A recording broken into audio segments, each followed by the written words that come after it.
It's been 3 long years since we met here in Lisbon for the last time. The COVID-19 erupted and transformed our world. During this period, the United States changed its president, its Congress. Portugal had local, presidential and national elections, and Russia invaded Ukraine. I'm sure you all agree with me that these 3 years looked like a decade in a nutshell. Reason enough to share with you some points that I would split into 2 parts. First one, what answers did Portugal give from COVID to the Ukrainian war? Second, what are the main challenges and opportunities we have for the decade? First of all, Portuguese economic and geopolitical answers from COVID to the war in Ukraine. I'd go straight to the points. We have showed social and political cohesion around health decisions during COVID crisis. We had insignificant negationist movements in Portugal, far different from the rest of Europe. Third, we kept institutional cooperation among the President, the government, the Parliament, and the municipalities, which upraised credibility and coherence to several COVID measures and the emergency law. I declare the state of emergency twice.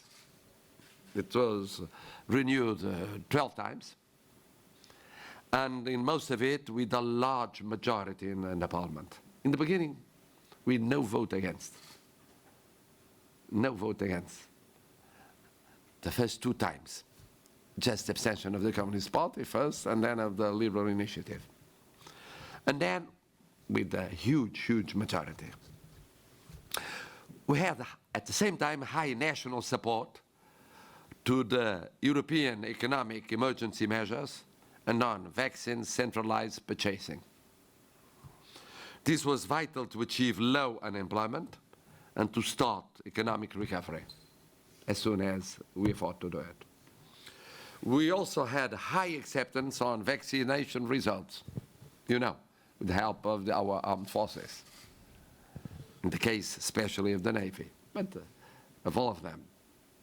Army, Navy and Air Force. And the deep belief on scientific discourse paved the way towards some of the best results in the world. Despite the tremendous pressure on public health system, society increased the belief on welfare state, helped by the low level of unemployment and high standards of social protection. Meanwhile, nobody's perfect. Parliamentary support of the minority government has eroded during these difficult times, speeded up by the local elections results from September 2021 and the budget negotiation in October. After all the parties assuming an opposite vote to 2022 budget, I called for an early election to January, which ended up with an absolute majority for the Socialist Party.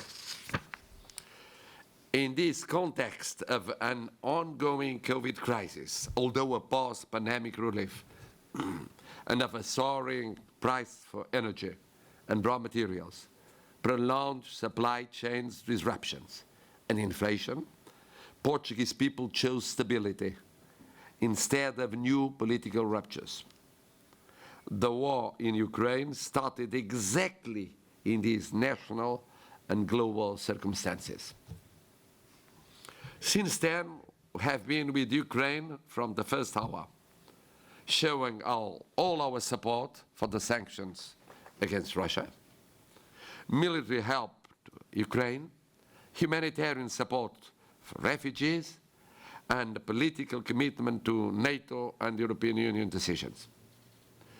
President Zelensky and myself spoke of this Portuguese commitment very early, in the beginning of March, in line with the close relation coming from his election last year. Internally, we were able to keep a national cohesion supporting Ukraine. And despite the single Communist Party position on the war, all parliamentary parties reached a consensus supporting Ukraine's democratic resistance.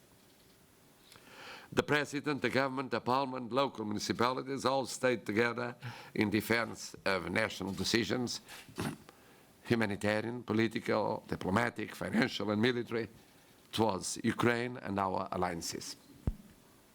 Second, Portuguese challenges and opportunities for the decade.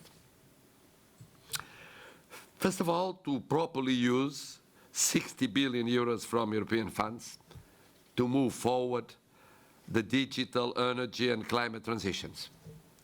This is the best chance for Portugal and the EU member states to reform and adjust its public policies to the 21st century global challenges. To achieve these goals, we need a political system that people trust. We need a judicial system recognized as efficient, transparent, and fair. We need to keep the connection between people and political elite. We need to keep the path for a competitive education, but we must not forget global access to everyone. And we need to be able to improve our economic competitiveness to create more jobs, better salaries, and reduce poverty and inequality. As you already have understood all over the world, but also in Portugal, poverty went up with the pandemic. And of course, and inequalities too. This happens whenever we have to face huge crises. In this case, sanitary crisis, but with, of course, economic, financial, and social effects. Institutions, political parties, and media outlets need to refresh their people, giving more opportunities to young talents. Intergenerational dialogue is crucial to guarantee social cohesion and to adapt the discourse of those institutions to the new publics and the new issues. Creating opportunities for the young generation, the best educated generation ever, as we used to say, it is true, will be essential to avoid new migration waves and any feeling of disengagement, precisely when Portugal will have all the financial instruments to set up a better economic environment. In parallel, we must participate at the center of European integration process, in the Atlantic Alliance collective reinforcement, in the strategic upgrade of our Portuguese-speaking countries community, in the consolidation of a North-South Atlantic dialogue, bringing together all the Atlantic Basin countries, from Latin America to Africa. And for that, we have the Atlantic Center in Azores as a terrific instrument, but also strengthening strategic bilateral relations, such as the one with the United States of America. On energy security, to mention a vital geopolitical topic, Portugal has geography on its side, with a vast maritime area and the port of Sines as a crucial Euro-Atlantic hub for gas supplies and green energy, but also for technological and big data centers critical to the network of internet cables across the Atlantic Ocean, for instance, between Portugal and Brazil. With the United States, we can work even better on political dialogue, on education, science and culture, on trade and investment opportunities. And there I stop a little bit to tell you that is increasing the number of American tourists these days and American investment in Portugal, mostly in Lisbon and Oporto, in the metropolitan areas of Lisbon and Oporto, on green energy and on technology and industrial clusters. And of course on defense and security issues, areas where our two countries have been more integrated for several decades. For some of these topics, FLAD has a crucial role, an essential bridge between our communities, universities, scientists, students, professors, and authors. A multipolar world with cyclical power politics events doesn't necessarily mean that we will testify an Euro-Atlantic inexorable decline. The war has shown the opposite. We were united as never in the few last decades. Both Europeans and the United States. It is true that Western democracies are under pressure, both from internal and external sources. But we still have the best tools to deal with them if we keep on working together. Let us not forget that the epicenter of military capabilities is in the Euro-Atlantic area. That it is the most valuable economic and trade bloc. It's something that everyone has seen and is seeing every day. And most of all, the center of liberty and democracy. And I still believe these are achievements that young people in Africa, Asia, and Latin America still pursue for their lives. But to reinforce those principles, when war has returned to Europe in the most brutal way, defense and security investments and cooperation among allies are more important than ever. Diplomacy must be sustained by military credibility to bring stability to Europe. And political engagement between American and European democracies are the best network to provide it. Portugal has all the conditions to play a decisive role.